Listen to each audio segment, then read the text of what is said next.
വൈഫിന് ശ്രേയാ ഘോഷാലിൻ്റെ കോൺസേർട്ട് കാണണമെന്ന് പറഞ്ഞു. അങ്ങനെ പോയതാണ് കൊച്ചിയിൽ. എന്തായാലും കൊച്ചി പോകുന്നതല്ലേ, ഇവിടുത്തെ കുറച്ച് ഭക്ഷണങ്ങളും കഴിക്കാമെന്ന് വിചാരിച്ചു. ഞങ്ങൾ സ്റ്റേ ചെയ്തത് നമ്മുടെ സ്വന്തം ലാലേട്ടൻ്റെ ഹോട്ടലിലാണ്, ട്രാവൻകൂർ കോർട്ട്. ഇത് ലാലേട്ടൻ്റെ ആണെന്ന് അറിഞ്ഞിട്ടാണ് ഇവിടെ തന്നെ നമ്മൾ സ്റ്റേ ചെയ്തത്. നമ്മൾ വന്നപ്പോൾ ഇവിടുത്തെ ലോബിയിൽ പണി നടക്കുന്നുണ്ടായിരുന്നു. പക്ഷേ റൂംസ് എല്ലാം റെനോവേറ്റ് ചെയ്തതാണെന്നാണ് അവർ പറഞ്ഞത്. അതുപോലെ തന്നെ നമുക്ക് തന്ന റൂം നല്ല സൂപ്പർ ഡ്യൂപ്പറായിരുന്നു. നല്ല spacious room, centralized AC, cosy beds, work ചെയ്യാനായിട്ട് പ്രത്യേകം table, kettle, coffee tea supplies, ഒരു മിനി ഫ്രിഡ്ജ്, നല്ല വൃത്തിയുള്ള ടോയ്ലറ്റും ടവൽസും, വളരെ ഫ്രണ്ട്ലി ആയിട്ടുള്ള സ്റ്റാഫ്സും. മൊത്തത്തിൽ പറഞ്ഞാൽ ട്രാവൻകൂർ കോർട്ടിലെ നമ്മുടെ സ്റ്റേ വളരെ പീസ്ഫുള്ളും കംഫർട്ടബിളും ആയിരുന്നു. ഇനി നമുക്ക് ഫുഡിലേക്ക് കടക്കാം. കൊച്ചിയിൽ നമ്മൾ ആദ്യം പോയത് മെഹ്റാബ് മന്തിയിലേക്കാണ്. ഒരു ഫ്രണ്ട് ഇവിടുത്തെ മന്തി സൂപ്പറാണെന്ന് പറഞ്ഞിട്ടാണ് നമ്മളിവിടെ വന്നത്. മെഹ്റാബ് മന്തി ഇരിക്കുന്നത് പാലാരിവട്ടത്താണ്. അത്യാവശ്യം നല്ല വലിയൊരു റെസ്റ്റോറൻ്റാണ്. പിന്നെ ഇവിടുത്തെ ആംബിയൻസ് ഒരു നല്ലൊരു അറബിക് സ്റ്റൈലിലൊക്കെയാണ് അവർ സെറ്റ് ചെയ്തേക്കുന്നത്. നല്ല രസമുണ്ടായിരുന്നു.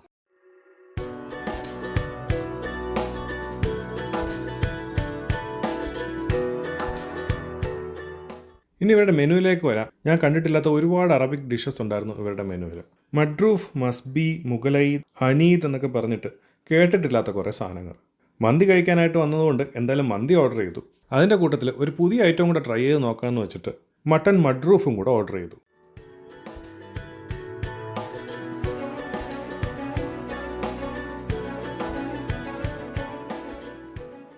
ആദ്യം തന്നെ അവർ നല്ല ചൂട് മട്ടൺ സൂപ്പ് തരും. നമ്മുടെ നാടൻ മട്ടൺ സൂപ്പ് സംഭവം പൊളിയായിരുന്നു.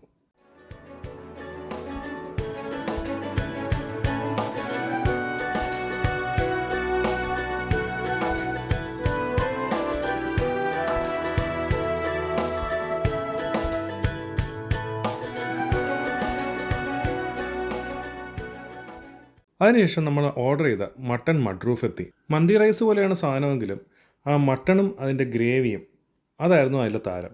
അധികം സ്പൈസിയും ഇൻറ്റൻസും ഒന്നും അല്ലെങ്കിലും നല്ല ഫ്ലേവർ ഉണ്ടായിരുന്നു. പിന്നെ ആ മട്ടൺ പീസസ് അൾട്രാ സോഫ്റ്റ് ആയിരുന്നു എന്ന് വേണം പറയാൻ. മഡ്രൂഫ് കഴിക്കാനായിട്ട് മയോണീസിൻ്റെയോ മറ്റു സോസസിൻ്റെയോ ഒന്നും ഒരാവശ്യമില്ല. അത് തന്നെ അത്യാവശ്യം നല്ല ഗ്രേവിയോട് കൂടിയാണ് വരുന്നത്. അതും ആ മട്ടണും ആ റൈസും നല്ല ഉഗ്രൻ ടേസ്റ്റ് ആയിരുന്നു.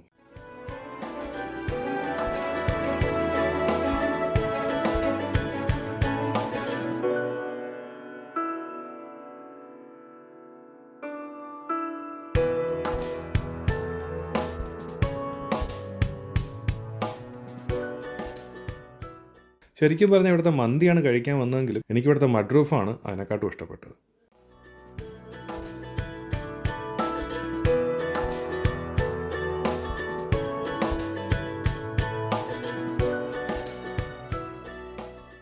അതിനുശേഷം ചിക്കൻ മന്തി ട്രൈ ചെയ്തു. ശരിക്കും ഒരു ഓതൻറ്റിക് മന്തി, വളരെ ബ്ലണ്ടായിട്ടുള്ള ടേസ്റ്റാണ്. ഒരുപാട് സ്പൈസും മസാലയൊന്നും ഇല്ലാത്ത ഒരു മന്തി. ഇത് കഴിക്കാനായിട്ട് മയോണീസും ബാക്കി സോസസും കാര്യങ്ങളെല്ലാം നമുക്ക് ആവശ്യമുണ്ട്. പക്ഷെ അതെല്ലാം കൂട്ടി കഴിക്കുമ്പോൾ ഈ മന്തി കൊള്ളായിരുന്നു. ഇവിടെ മന്തിയുടെ റൈസ് അൺലിമിറ്റഡ് ആണോ എന്ന് എനിക്കറിയില്ല, കാരണം നമ്മൾ രണ്ടാമത് മേടിച്ചില്ല റൈസ്. പക്ഷേ ഓവറോൾ എനിക്ക് ഇവിടുത്തെ മന്തിയെക്കാട്ടും ഇഷ്ടപ്പെട്ടത് നേരത്തെ കഴിച്ച മഡ്രൂഫ് തന്നെയാണ്. ഒരു കിടിലൻ ഐറ്റമായിരുന്നു അത്.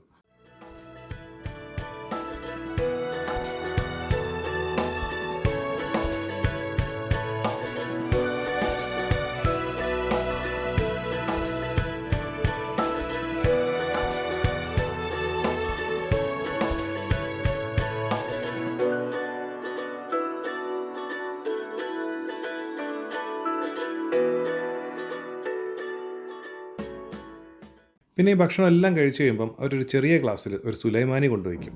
അതിൻ്റെ ടേസ്റ്റ് ഒന്ന് വേറെ തന്നെയാണ്. ഞാൻ ഇമ്മാതിരി കിടിലും സുലൈമാനി വേറെ ഒരിടത്തൊന്നും കഴിച്ചിട്ടില്ല. അങ്ങനെ നമ്മുടെ കൊച്ചിയിലത്തെ ആദ്യത്തെ റെസ്റ്റോറൻറ്റിൻ്റെ എക്സ്പീരിയൻസ് വളരെ നല്ലതായിരുന്നു. വളരെ സാറ്റിസ്ഫൈഡ് ആയിട്ട് നമ്മൾ അടുത്ത സ്ഥലത്തേക്ക് പോയി. അത് അടുത്ത വീഡിയോയിൽ കാണാം.